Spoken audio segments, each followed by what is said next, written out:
Should parents be able to choose whether to have a boy or a girl? In the rich world, there's evidence of an emerging preference for girls.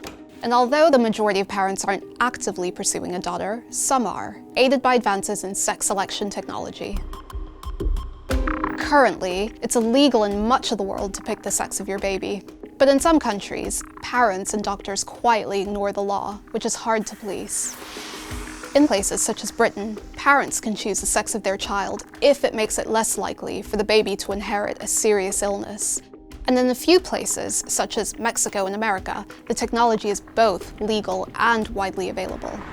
Thousands of people travel to the United States from around the world to undergo procedures. So, what are these procedures? Sperm sorting, for example, works by adding a colored dye to a sperm sample. The dye binds to the genetic material differently for X and Y chromosomes.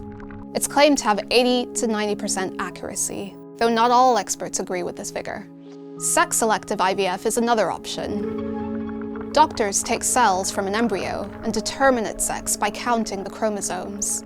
Some people who go through this process don't need IVF for any other reason, and it's often done alongside screening for genetic abnormalities. Success rates are reported to be high, with many clinics claiming 99% accuracy. For now, sex selection technologies, particularly IVF, are invasive and expensive. Parents at one New York clinic pay as much as $20,000 for sex-selective IVF. As a liberal newspaper, The Economist would prefer not to tell people what kind of family they should have. And if only a few people choose the sex of their children, it won't have any wider social consequences.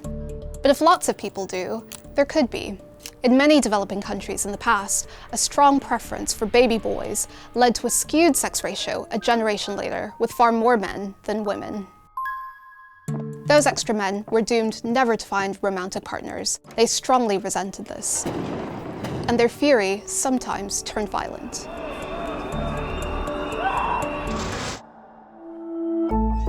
Could the ratio skew towards girls in rich countries in the future?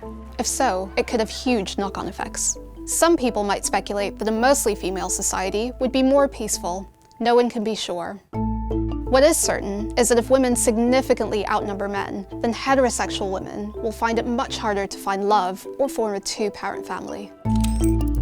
In the future, sex selection technologies are sure to get better and cheaper, which means people are more likely to use them, with consequences that may be as profound as they are hard to predict.